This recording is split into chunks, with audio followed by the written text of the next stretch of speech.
Sabahınız xeyirli olsun, bayramınız mübarək olsun değerli izləyicilərimiz, traderlər, həmkarlar, iqtisadçılar. Bugün martın 21-dən texnik analizə beynəlxalq maliyyə birjasında nələr baş verəcək haqda söhbət açarıq. Təbii ki, gündəmdə olan Bitcoin və qızıl idi. Qızıl Türk lirəsi isə bunları hamısına geridə qoydu və Türk lirəsi hələ ki 38'lərdədir. Gəlin keçək beynəlxalq maliyyə birjasında bugün nələr baş verəcək. Təbii ki, ilk öncə xəbərlərə nəzər salaq. Yəni bazar bugün əsasən də funtun olan rəqabəti, evronun olan rəqabəti, qızıl və neft texnik analiz əsasında hərəkət edəcək. Yeganə olaraq 16:30-da çıxan Kanadada olan xəbərlərdir. Bu Kanada dollarına olan valyutalara təsir göstərəcək. Gəlin keçək beynəlxalq maliyyə birjasında dünən nələr baş verdi? Yəni bildiyiniz kimi funtun olan rəqabətində biz satış əməliyyatları nəzərə almışdıq və satış əməliyyatları 1.2980'lərdə və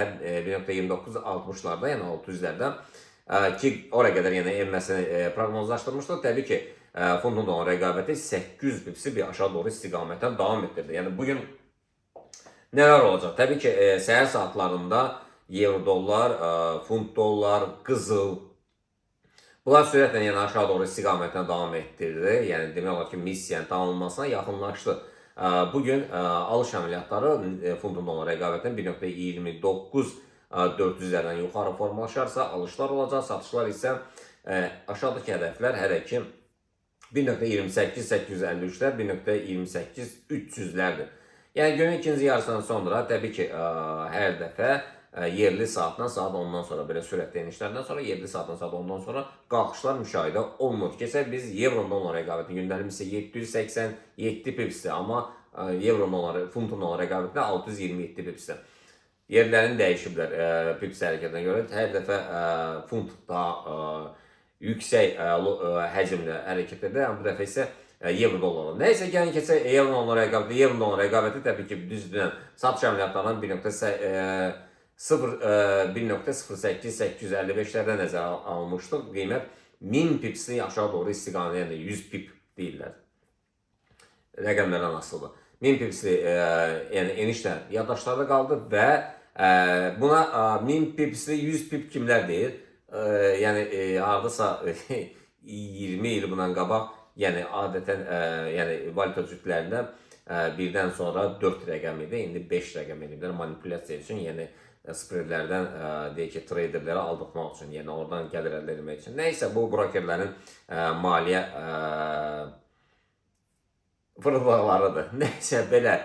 Gəlin, keçək görək hansı nöqtələrə yəni gələcək. Yəni, hazırki vəziyyətdə 1.0880'lərdən sonraki hədəflər, yəni bundan aşağı gələrsə, yəni bugün 1.07-758'lər və 1.07-07'lərdə. Alışlar isə 1.08-600'lərdən gələcək. Və gəlin keçək qızıla, qızıl kimi qalxmağını dayandırdı mı, dayandırmadı mı, yenidən davam edəcəkmi, etməyəcəkmi sonuna gəldidə isə demək, dünən, bugün gündəlimi isə 29-30 dollar olsa belə cümə günüdür. Korreksiyalar müşahidə olmadı, amma yenidən bahis əməliyyatlarına nəzər çatdırım. Yəni aşağı ümumiyyətlə dünən 32 dollarlıq yəni aşağı doğru istiqamətdən davam etdirdi. Yəni sürətlə aşağı gəldi. Bugün səhər saatlarında da yəni kifayət qədər aşağı gəldi və həmişə olduğu kimi yarım saat ondan sonra yəni yuxarı korreksiyalar verdi və hələ ki verir. Alışlar 30-34 illər. Yəni 3034'lərdən yuxarı formasında alışlardır, satışlar isə 30-20'lər, yəni 3020'lərdən aşağı formalaşsa, yəni 3000'ə qədər, 2999'lara qədər yəni enmə yeri var. Və gəlin biz keçək digər cütlülərə, crude oil'dan future spotlara. Yəni deyək ki, crude oil'da gündəlik hərəkət missiyası $1.32 sentdir. Yəni dünən $1.65 yuxarı doğru istiqamətə davam etdirdi. Yəni crude oil isə yəni bugün təbii ki aşağı korreksiya olacaq, həm də future spotlarda da aşağı korreksiya, future spotlar isə $1.78 qalxdı. Crude oil'da alışlar 72'lər, satışlar 71-60'larda, future spotlarda isə alışlar 72-60'lar, satışlar 72-20'lərdə. Keçək biz Bitcoin'e. Bitcoin'də buy əməliyyatlarından az bir gəlirlə bizə gəlirlər verdi, amma satış əməliyyatlarından isə mükəmməl bir gəlirlər verdi. Bugün Hansı nöqtələrdə alış-satış əməliyyatları 84.730-lardan yuxarı formalaşsa, alışların satışları isə 83.955-lərdir. Keçək biz Türk lirəsinə. Türk lirəsi 38-lərdədir. Yəni 41-lər, 41-lər belə də çox uzaqda deyil. Çünki belə bir maksimum vurubsa, yəni həmin maksimum yenidən dolduracaq. Keçək digər cütlüklərə. Nasdaq, S&P, Dow Joneslar dünən satış əməliyyatlarından çox mükəmməl bir gəlirlər verdi və nəzər çatdırım ki, bugün alış əməliyyatları təbii ki, Nasdaqdan söhbət gedir. 19.750-lərdən, satışlar isə 19.597-lərdir. S&P gəldi desək, dünən S&P satış əməliyyatlarına yaddaşları qaldı, qəşəng gəldilər verdi. Bugün alış əməliyyatları 5680-lər, satışlar isə 5648-lərdir. Keçək biz digər cütlüklərə.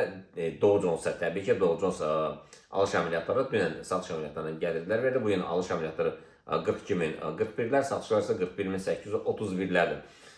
USD frank, USD Yapon yeni və funtun Yapon yeni GBP, Great British Pound Yapon yeni rəqabəti dünən cəhd edirlər ki, yuxarı doğru istiqamətdən davam edir. Təbii ki, euro dolar, funt doların enişindən.